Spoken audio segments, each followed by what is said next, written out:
When I was 7 years old, I had reoccurring strep throat every 2 weeks. We went into the doctor and they decided they wanted to remove my tonsils. We scheduled surgery, and when I showed up to the hospital, my blood pressure was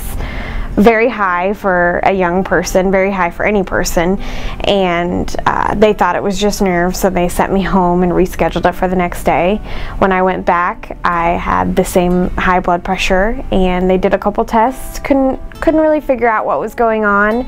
and so we were in England at the time because my dad was Air Force, and they sent me to Cambridge University,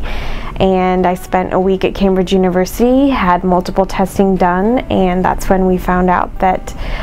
one of my kidneys never developed from birth, and the other kidney was covered in scar tissue because of reoccurring UTIs and that were never treated. He predicted that when I was 15 I would need a kidney transplant, and we got our orders, and the Air Force is very good about sending us where the best possible medicine is for my condition, and our choices were California or Nebraska, and we chose Nebraska. At that point, my mom got tested and was a match, a perfect match, and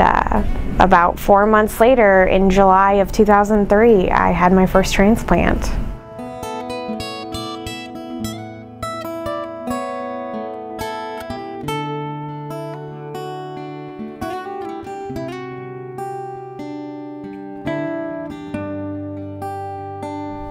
I went to sleep, and you never know if you're going to wake up with that kidney, and I woke up, and it was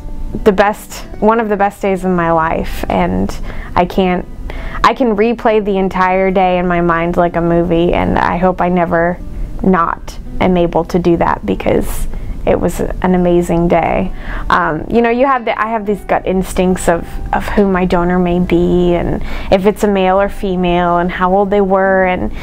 I hope and cross my fingers and pray every day that I get to meet that family and thank them in person and find out about my donor, because I'm not only living for myself, I'm living for them. I work full-time at a job that I love. I have hobbies and interests. I love to read, I love to go to movies, I love to hang out with friends, and this is all possible now because of my donor and my transplant. My donor, their story does not end on the day that they lost their life. It continues through me, and I mean, what better legacy to leave on than to give someone else another 20, 30, 40, 50 years of their life to continue because of a decision that you made. That is amazing to me.